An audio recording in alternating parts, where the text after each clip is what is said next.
It seems right. YouTube has gotten complicated. Has. It has. It's changed.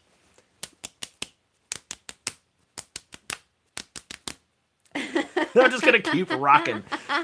Welcome to Books We Never Read. Except for those we have. I'm Jason. I'm Nicole. And today is our first week of The Secret Life of Bees by Sue Monk Kid. Sue Monk Kid. Seems very close to my face. It is a little, but we moved things. I'm giant. It is a little closer today, and that's okay. You're also a giant. I know. Anyways, how are y'all liking the book? Talk amongst yourselves in the chat. So before we get started, please make sure that this is the episode that you really mean to be watching, because we talk about this portion of the book, chapters 1 through 5, as if you have also already read it. And so we don't want to spoil anything for you if you haven't read this far yet. So we are available on YouTube Music as a podcast. We have tons of other books that we've book clubbed together available for you. They're playlisted. We hope that if you're catching us live, that you participate in the live chat. And if you catch us on the replay, you participate in the comment section, because that's our favorite thing, is to relive these books and to hear what you think about them and how you agree and how you disagree and things that you caught that we didn't catch. It's just lots of fun. Mm-hmm. We've had a lot of comments lately on, I'm drawing a blank now, but we've had some people talking about some of our older books, and that's been a good time. Maybe it was one of the three bodies. But it's always a three body. It's always a three body. That one's always getting some comments. Yeah. So we're also on Instagram now at booksweneverread.yt. Yep. We hope that you join us there because we're having a lot of fun. I think he's curious. Oh. I'm Nicole. About who you are? It's just, I'm curious. Yeah. Like, I'm hungry. I'm Nicole. I forgot how to do the opening, and so I couldn't remember if I was supposed to introduce myself first or introduce the show first. But it seems like the show. Yes. I'm having a rough morning. Everyone's tired today. I'm very tired. So, anyways, I have already cried about this book. Peggy highlighted a lot of stuff. I highlighted a lot of stuff. Let's get after it. Yeah. Tell me what you highlighted. Well, so first off, what a massive change of pace from what we've been doing. And I don't know. I just want to say this from the outset. What's interesting about reading this book this week is I've been looking at sort of what people are saying about our world and our country now and all this stuff. And then it's easy to forget that things were wilder not that long ago, and the fact this is 1974 or something. I think it's the 70s, not the 60s. Right. Sorry. I feel like it's 65. That's when. Okay, I could be wrong. Yes. Yeah. Okay. Yeah. But I mean, that was not long ago. Right. There are people who remember this era. There are lots of people. I mean, it's a generation or two. Depending on. Depending on. How young you're. How young you were. Yeah, but I mean, how insane is that? Because. I basically grew up in the 90s, and all this stuff for me was taken for granted. The way the world is now, and how many people there are left that remember the world in a very different way, who remember the struggle to make the world the way it is, and how even though I feel like the world is the way it is now, it's not so old that it ain't gonna go back. Right, that you couldn't take it back. Right. And in a drastic change of fate. The world was on fire at this time. I mean. We were caught up in the Vietnam War and had been for quite a bit. We had the Civil Rights Movement going on. Two civil rights movements actually going on at the same time that we don't hear as much about one, but there was the African American Civil Rights Movement, and then there was also the Asian American Civil Rights Movement. And so Asian Americans did not have citizenship status until the late 60s or early 70s. Right. They could not own a home.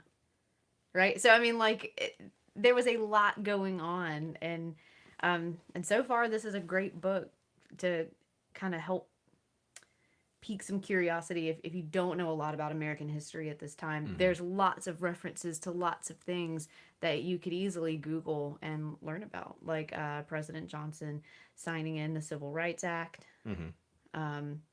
Rosaline walking down to vote, and all the news Mm-hmm. stories about people who didn't make it to be able to go sign their name to vote, and then also the little tricks put in place by people Mm-hmm. to stop people from exercising their rights. Your Like you perfect had to cursive. cross every T and dot every I, your perfect cursive to sign your name. I would And our not be kids don't allowed. even know how to Right. write in cursive anymore. I had to Google how to write Yeah. a cursive Q or something like that the other day. Isn't it like a big number 2 or something Yeah, I was crazy? trying to Yeah, like it's be dumb. full cursive. I was trying to see if I could write a full cursive, like whatever, and I had to Google 3 different Yeah. letters to see how to write them. Yeah.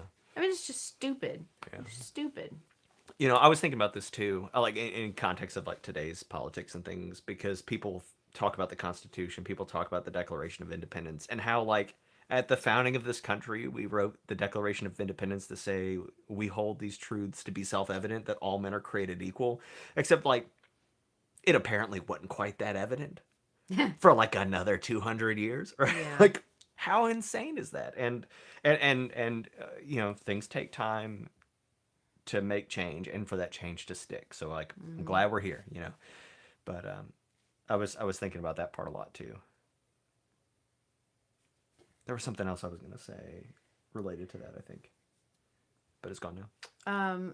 I think it's interesting. A while back we read West with Giraffes, and that took place in the Mm-hmm. 30s and the 40s. So we saw the KKK of the 30s and 40s pop Mm-hmm. up in that novel, and now we're seeing a different iteration of the KKK pop up in this one. This was the Klan of the 60s and 70s. Right. Um, the one from the 30s and 40s was came about from big waves of immigration, Mm-hmm. and it was a unified Klan, a national unified Klan, Mm-hmm. and was brought down by the IRS. Mm-hmm. Interestingly enough, Mm-hmm. and then this Klan is a little bit different, very violent, sparked by civil rights movements, Mm-hmm. and brought down by a couple of people being willing to kind of risk their skin for saying this enough, this is too much and it is time to go. Yeah. So, Yeah. the guy that actually so the guy that bombed the 16th Street Baptist Church, the guy that was really responsible for all that, his name was Bob Chambliss. It was 20 years or so before he went to prison for Wow. this. It took forever to Mm-hmm. bring these guys down. They kept getting away with all of this stuff. Yeah. They would be found with the dynamite on them. Mm-hmm. And the cops be, well, I think he was visiting his mom that day. Mm-hmm. Couldn't have bombed a church. Mm-hmm. I mean, it was wild. I think that's what I was gonna say. One of the things I'm liking about this book so far is that when you try to teach people this history, and the fact that like, hey, things were really bad, um, I think certain people feel like you're trying to tell them that they are responsible, which they are not responsible for things they did not do. Right. But it's important for us to recognize the ripples that we're still dealing with. I think Peggy or somebody said how much of this stuff is still an issue. It's important for us to realize those knock-on effects, and it's important for us to realize the way that those have affected the way that we think about things and people today. But sometimes when you're trying to teach people these things, it can be so on the nose, right? You can be Yeah. like, here, look at this, and that really Right. turns people off, Yeah. because it makes them uncomfortable, and I don't think it's for any reason other than that, Right. things that make me uncomfortable, I don't want to read. I get that, Yeah. But one of the great things about this book, I think, is that it's not pushing it into your face. It is just telling you, it's just telling you a story, and it's through this story, So like we were talking this morning about April, the sister that shot herself, and this is a reaction to this trauma and this injustice, and it's not like look at what happened. It tells it in passing, and then you hear that story. It does not introduce you to these terrible murders and things that have happened around by being like, look at this.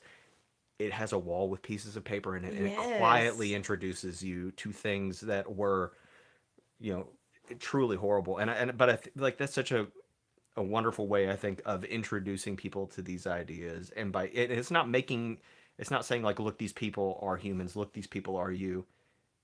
it's just telling you a story that makes you realize these things as you go along. And I think that's really nice because I think there's a lot of media today that does try to like this is the message. Yeah. And it doesn't do it elegantly, and it doesn't do it in a way that gets people to really pay attention.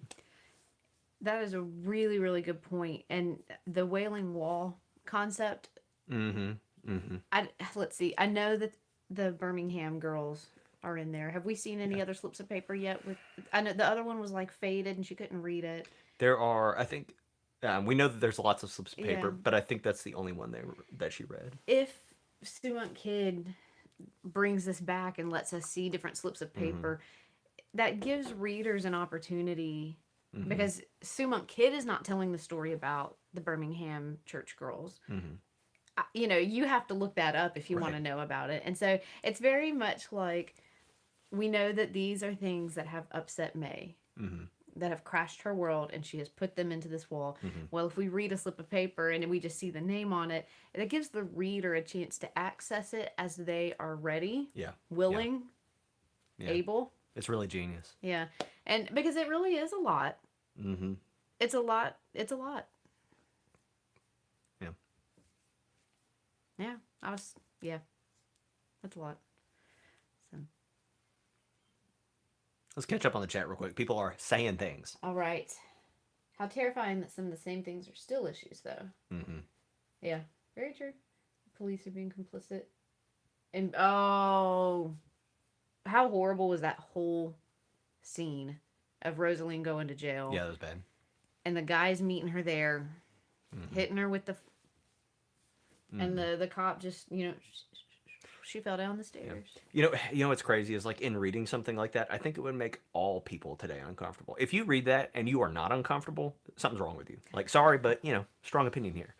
But what's wild is that people are capable of that. But it's stories like this that make you realize that, like, everybody's human. You know what I mean? Like, it doesn't matter who that's happening to. You should feel... You don't have to, like, agree... Like imagine this is, like, some other issue. You don't have to agree with the person's stance. But for something like that to happen to someone, you should feel bad. And you should want to stop that kind of thing. Yeah. And Shelby pointing out that we're getting to see this through a child's eyes. And, not a small child, a teenager child, someone who is on the edge of becoming a young adult. Yeah. And seeing the conflict within that child of this is not right and they don't need to be doing this and I don't understand why it's happening, but just apologize so that you can move on. Yeah. Her conflict of like, there's nothing to apologize for. She didn't do anything wrong, but just do it so that you don't die. Yeah. And that's a tough one, but that's one that people had to make a choice about and that people still have to make a choice about. And that people will probably in the future have to make a choice about one thing or another, Yeah. And seeing Lily face her own prejudices. That moment when she realized, like, I always knew that they were just people, but I did always think that I was probably smarter than them. Yes. Oh. That part. So what's interesting about that is that sort of like a reflective bit of her as she is now, like retelling the story, because she says, to be honest, like, I want to be honest with you. Yeah, and I'm telling this story. She's not really, like, thinking it as a child, but this narrator, Lily, who is at some point in the story's future, says, now I realize that I was biased in this way. And that's very close. I think it's in the same chapter as the part where she realizes that it's a problem for them that she's white and how, like, it has never occurred to her that could be... I really liked that part. Yeah. Because that's true. You don't think about things from the other side. Yeah. Well, and it's a problem in like a different way, would they be accused of kidnapping a white girl or, whatever. It's but yeah, it's this, because we have drawn this false barrier, it cuts both ways, so. I like this, the story of Lily and thinking that the bees are the symbol, right? And finding the Mary picture and just, she has nowhere to go, so she's chasing that picture. Yeah. I I'm not really sure where we're going with the symbolism of the bees yet. We get these little things at the beginning of the chapters about bees and sort of like the way they live their life. And there's going to be something, I think, there's a tie-in between Queen Mary and a queen bee, right? There's going to be something here, I think, and I'm not sure what it is yet, but I'm liking the bee thing so far. Yeah. Yeah, and she made a comment with all that acreage of bee farm, like this is a place a girl could not be found again. Yep. Plenty of room to get lost.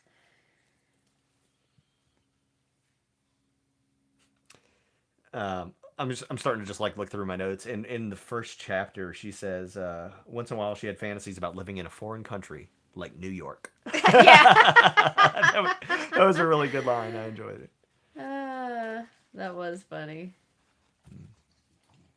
I mean, the narration of this is really good, and the flow of the story is wonderful. And it's if you're listening to the audiobook is really nice. Yeah.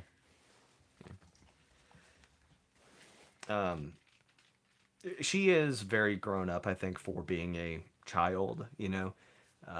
She was forced to grow up because of the violence visited, and I guess we should talk about that too, right? The violence within her own home, and how, in a way that sort of mirrors the violence of society generally. This authority figure treats her poorly in the same way that the authority figures are. She has, because of this, she has some sort of resonance with all these people that she's now living with. But thank you. At one point she like is writing this poetry book, and she tells the teacher that she has a life philosophy. Like she's like 13 and the 14, and the teacher says like you got to live longer than 14 years to have a philosophy. But like how interesting, I think. It's like a little naive, but it's way more grown up than she's like in this in between, I think. Yeah, so I think there is still some question about how her mother died. It sounds very much like Lily shot her on accident. That gun was on the ground, and Lily picked it up, and the gun discharged, killing her mother. And we definitely know that there's some not full truths about the circumstances of why the gun was out to begin with. And, the dad did tell her, your mom left, and she was just coming back to get her stuff. But we're wondering, like, was Lily part of the stuff? Yeah. Was she coming back for Lily and stuff? Yeah. Or is that part even true? I mean, like, there's just no evidence. I mean, we know there was a suitcase, and she was throwing things in it. That's more than just cleaning out a closet, probably. You know. So I think that we'll find out. Yeah. It is possible. I don't think it's likely, but I think it is possible that the father shot the mom and then told the cops that Lily did it accidentally. I do think that's possible. And being that young, of course you would recreate the history to match the story. Sure. That you've I don't, I don't know. I'm like 50-50 on whether or not we should believe T-Ray about anything. I think it's possible that Lily shot her, and I think it's maybe likely because it does seem to reflect her own memories. But you are right that she doesn't really have memories about this. She's generating these memories from what she's been told. So, but I mean, like, that's exactly the kind of, I don't know, T-Ray shooting the mom and then blaming it on Lily as an accident to get out of being in trouble, and then sticking it with that story for the rest of his life, is kind of on theme with the rest of the injustice that we have here. And it's sort of this like contextual reason that I think it's likely, and for no other reason than that. God, the grits punishment. What's up with that? People do crazy stuff. Yeah. Or are these big grits, like bigger than our little instant grits? Or are real grits big, like rice? Grits are grits. It should be pretty small.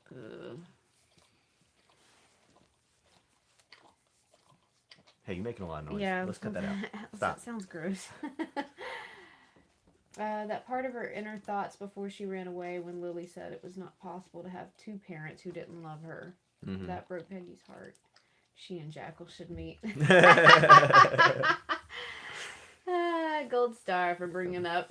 Well, and you know what? And I don't want Lily to find out that her mom didn't care about her either. But there is like a certain tragedy there that I think explores interesting concepts.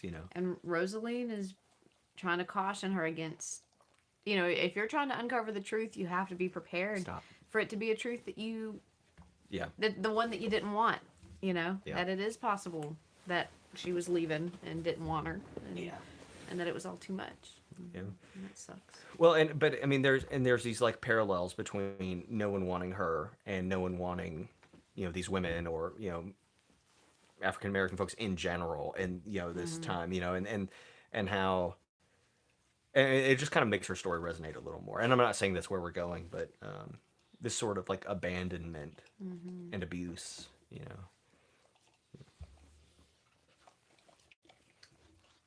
Boy, it's a whole lot.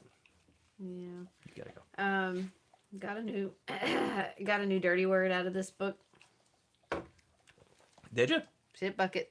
I did highlight that. That was funny. Rosaline is really funny. Yeah.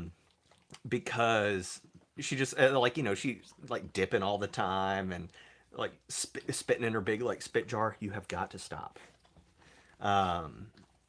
And just like the way she talks and like she's irreverent, and fine, I like it. Yeah. She's real, Yeah. Yeah. Yeah. They've really, her character has really been developed out nicely. Yeah, I was gonna say, take that away, it's falling apart. Oh well. I highlighted, so when Lily found her mom's things, especially her mom's glove, she's like, my mom's hand was inside this glove, and at one point she stuffed it with cotton and held him through the night. How about like the weird, like how to convert a Catholic gloves? Do you remember that? They had like the 5 steps of salvation written on the fingers or whatever. How weird is that? Yeah, that was very funny. Yeah. That reminded me, my grandfather really talked a lot about different versions of Christianity and why ours was the right one and theirs were the wrong one. Solid. And when I read that part about we didn't have Catholics over here, but we were prepared just in case we came across one, that reminded me so much of my childhood. Y'all didn't have Catholics? Really? No, we did. Okay. But being prepared against, if you ever came up against one, the Yeah. things that you needed to say and the reasons that you didn't agree with them.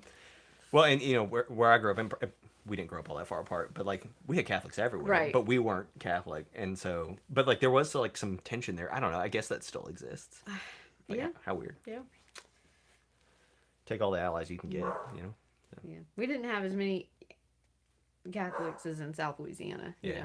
But yeah, that made me laugh though. Woo woo woo. Go to the doghouse. Let's see.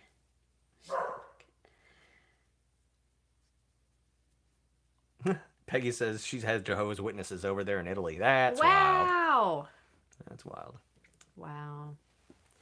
Wow. I also highlighted, you were talking about like how real Rosaline is. She slept with her mouth open and a long piece of drool hanging from her bottom lip. That's my girl. That's the only way to sleep. That's when you know you're getting your full sleep. Got a little drool. Yeah. This might not be like, I don't know. I shouldn't support people doing things that are not right, and lying is wrong. However, I loved when Lily started lying to the preacher to like get Rosaline Oh my out of gosh, church. yes. It was because in a weird way, I don't know. It was of 2 wrongs. This was like the more right? Like this white lie to get the preacher to go down there to try to help her get Rosaline out or whatever. And part of what she says was, she was singing her favorite hymn, and Brother Gerald, I don't believe those men are Christians. They were yelling her to shut up with that blankety blank Jesus tune, and she said, "You can curse me, but don't blaspheme Jesus." And like, but like getting her trying to get her some support and some backup, in a place where like there wasn't going to be any. And anyway, her ability to just like drop a lie, and this is a repeating theme. Lily is a little liar. Yeah. And I've got a part highlighted later. She says, one part of being a good liar is that you got to keep your story straight. And the other part about being a good liar is that you got to throw in a good little detail. Where she says, but not too much. Not too much. Like Rosaline tripped on the stairs. She tripped on the rug that my mama knitted herself or whatever it was. Yeah. She hooked it herself. And she's right. That's how you do it. But it's really funny. But I also don't see the harm. I mean, don't tell the whole story, but just say, hadn't she already told them that her mom had died? It's like when she was young. And it's like, I found this in her possession, so I think she's been here Yeah. before. Do you know who she is? Yeah. I don't know why she's. I mean, there's really no like good in her mind. It makes sense to lie. Yeah. She's just hiding out for a second, Yeah. and she's been like lying on her way up there. Right. But you're right. I don't think there's any reason to be doing it right now, They don't especially detail the whole since thing. she knows they know. But Yeah. I like, so, with these bees and whatnot, how these women use every bit of the bee and the honey and every bit of the wax, like all of it, and it's all very healing, and they take their honey baths and they have their spoon of honey and they use the wax for whatever, and I think that it just is leading to good symbolism of community, with how bees are community creatures. How there was one of the little comments before the beginning of a chapter about how, or maybe it was someone talking, like if they get separated, they turn into a little swarm or something like that. So like, when if you have a group and the group branches, it weakens the group, and stuff like that. yeah.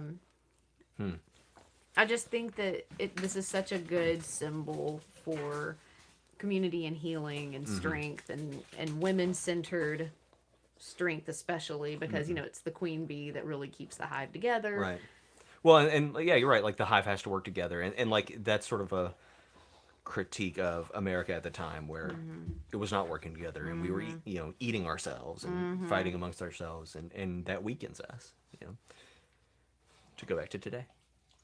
But whatever, right? This is why it's important to learn about history. I mean, it's just important to know what people have been through and what people's grandparents knew of the world when they were kids, because it just wasn't that long ago. Yeah. If your grandparents lived through this, then you have understandings and beliefs about this world based on that. You can't not. Well, and like the world that I take for granted today is a world that like there are still a lot of people alive who like don't take it for granted, because it was like I don't really consider that we could be doing this any other way than what we are now, because I have never known anything else, But there are people alive who think that it could be different, positively or negatively or whatever, because they've seen that change, Or like, I don't know why I think about this fact a lot, but like I am older than the country of Germany, technically, like because it just didn't exist when I was born. But I don't remember that. And if Germany were to like not exist today, I'd be like, that's insane. What? Yeah, but it's not that insane. Right. It's just what I have known, The queen only has sterile females. How do other queens come about? The epigraphs at the beginning are really interesting about bees. Yeah, I'm not sure about all the details. I think they just have, on occasion, another queen. I'm not sure. Yeah. And I think there's a lot to do about like hive temperature and other things about like there's a lot of like environmental factors that go into whether or not a bee becomes a queen. In the same way that like with alligator eggs and things, it depends on temperature and all this stuff about like whether or not you get male or females. What? Yeah, it's true. Shelby, the audiobook does not include the cello music, but now that you ask that, I think that the first few words going into the first chapter might have had some cello music behind it, and I just didn't realize that was important at the time. They're really the sisters are all very interesting because like they are relatively well off, right? Like they're more well off than like T-Ray was. Like they've got a very successful business where they're shipping out all this stuff. They to play the cello is like a unique skill for anyone. And so that's pretty cool. Yeah. And they were able to go and get clothes and stuff for Rosaline. I mean, it was... Yeah. Self-sustaining. A good, thriving business. Yep. And the community seems to support the business. Yeah. But people at the time were pretty good at accepting, the black community when they needed them. Right. And then kind of brushing their hands of it. And that's what's unfortunate, but like in most situations of civil rights and or human rights, if you can make those things also serve the interest of the population in power, it tends to work, because a lot of things do boil down to economics, and a lot of things, and like a lot of this is just like brute racism, right? Like that's true. But a lot of resistance to this is like, well, if they can vote, that waters down my vote, and so there is a certain amount of dilution of power here. That's true. Your vote is now, instead of 1 in 10 in the county, it's now 1 in 50 or whatever.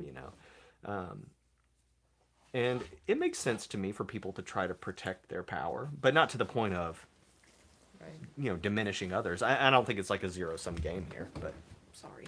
You Are know. you trying to jump up? she just cut up. This little puppy is hyper today. Yeah. Oh, can you go get your ball? Go get your ball. Let's see what else I got. The sister is a teacher, Jude. The honey business helps the farmers. Right. They even mentioned that, the farmers appreciated all the bees because it helped their crops be more, palatable and Yeah. more production. And she still paid the farmers in honey to thank them Yeah. for letting her bees do natural bee things Right. on their farm. Right. But I mean, she understands how this works, that if at any point if they decide that they don't want to support her anymore, Right. they could start. Yeah. I mean, They're really going about, and I think that part even makes the comment that they would have let her keep her bees there for free because it was so valuable to them. But she's still paying them anyway, and not because she has to, but like they are sort of going about this in a smart way. They are really making themselves valuable to the community in a way that is beneficial for everybody. and that's a philosophy that we should incorporate. Make yourself an asset to your people, to your community. Be helpful. Yeah. Make people need you a little bit, Yeah. and that keeps you in a good position. I don't want you to do it so they won't come get you, and there is an element of that here. But Yeah. but you're right. I mean, they are truly part of the community. Maybe not an equal part, at this time, but they're part. And It looks like the thing crashed. We're still live here, but it's dead here. oh, well, let's just refresh the screen. It might have just yeah, we're still here. All right, cool. Yeah, refresh your screen. If, oh nope, it started over. Mine's not. We're good. Okay. Yep. Anyway, Well, anybody else curious if there was a July? Maybe. oh, cool. Is Lily's mom one of the sisters who just changed her name? I mean, what if like Lily's mom? I think the only way that would be possible is like, what if Lily's mom was like adopted in the same way that like Lily is sort of being adopted? That's possible, I suppose. I don't know. One of the sisters at the bee Yeah, company? yeah.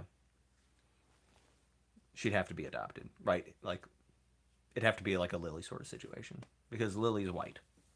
Yeah. I don't think there's any indication of her mother not being white. I don't think T-Ray would have married somebody who wasn't white. Right? Like, it Right. seems highly unlikely for him. But It's possible that we find out that she could have been passing, yeah, that's definitely possible. and maybe was related to Yeah, it's definitely possible. different last names. Yeah, but part of me thinks that there's no relation whatsoever, Yeah. and maybe she just liked the picture, Yeah. and that's it.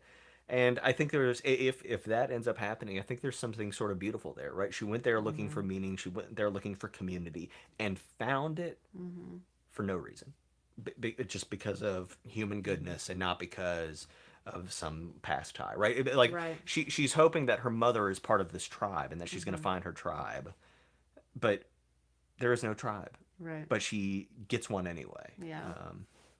And I think I hope that's sort of like the moral of this story is that you can become a people for no reason other than you want to. Yeah. Yeah. Yeah.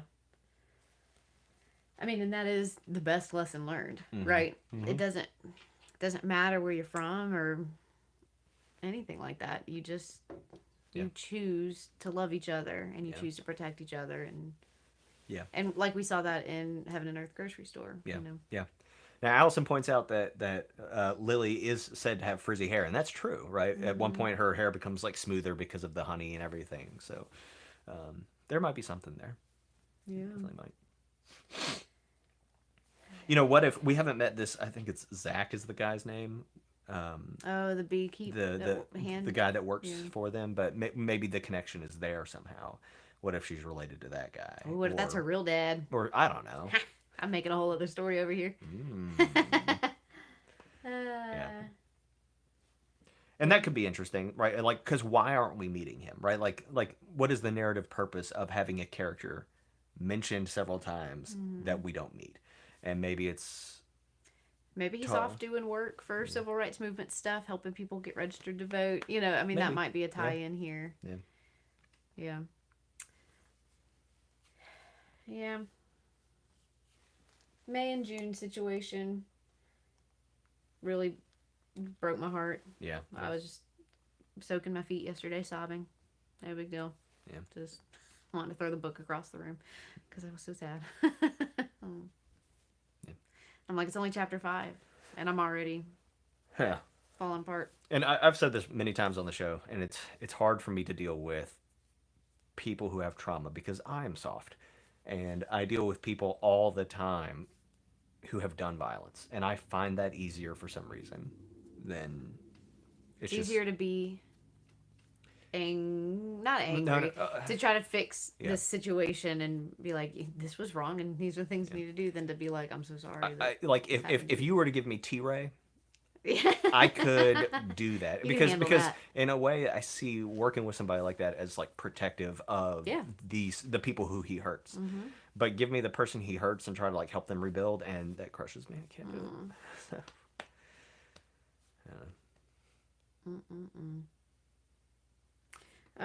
It hurt my heart to see Rosaline be jealous of the time Yeah. that she's spending with August. Mm-hmm. But Rosaline's spending an awful lot of time with May. Yeah, yeah.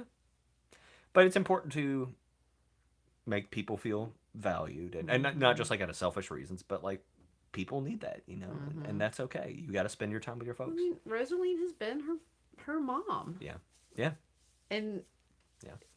And Lily has been treating her like a mom in the good and bad ways. Yeah. You know, cutting her down, then building her up, breaking her out of prison, breaking her out of jail. When she was running away, and T-Ray was coming through the gate as she's like stepping out, I'm like, this is too close. You're not gonna get away. Yeah. And then the dog was like, woo woo woo, she's right here. I was like, oh, we're not gonna get out of here. She's gonna die. Yeah. Out of there. I hope we never see him again.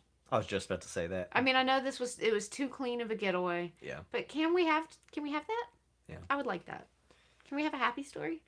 Part of me hopes that the way that we see T-Ray again is that one of the last chapters, she goes back and he's like old and decrepit, and she says, "Look what I've become, despite you," or something. Like that'd be the only way I want to see him again. I don't want him to like show up at the house and, you know. I don't ever want to see him again. Not even to say nan or boo boo. I'm cool with that. Stick your head in doo doo. I don't want it. And he's just horrible. Yeah, he's horrible. That detail, I really like this author and the details that she includes. The detail of Lily sticking a nail through the peach. Mm-hmm. That's such a kid thing to do. There was another detail that was like that. It was just like thrown in there, and I was like, "This is impressive, right?" It's things like that that make stories real, right? Yeah. Like, I really hate when a book gets bogged down in like 2 pages of describing in detail what the house looks like. I don't care. You know, give me like the color, give me like it's made of wood and like it's got 3 rooms. I don't care. Yeah, that's cool. But stuff like that where she's like sitting there sticking a nail in the peach and just like throwing it in there, it really helps bring out the picture in my mind. And there's several other places, and I can't remember now where they were. But yeah, That's really good stuff. Such a good detail. And gosh, man, dads always know. Always know. And like, I kind of thought for I was like, oh, he's not going to notice that she did that. And it's like this offhand comment as he walks away. Yeah. Dads always know. But yeah, he's wretched. I hope we don't ever see him again. Yeah. Peggy says he's broken too, and that's true, right? I mean, I don't think you become a violent, angry person by being like good and healthy and like doing super well. But it is highly likely that the mother was leaving him because he was abusive. And I'm not saying that that something hasn't happened to him in his past to get him to that point, because that's certainly true as well. But yeah, I mean, you are responsible for yourself. If horrible things have happened to you, you need to be hyper aware that you are at risk of continuing that cycle. Well, that's easier said than done. I know. Yeah. And but both things can be true. You can be a victim and a victimizer. And but you have to try. It doesn't mean you're gonna be perfect at it, T-Ray. But you gotta try. This grit situation.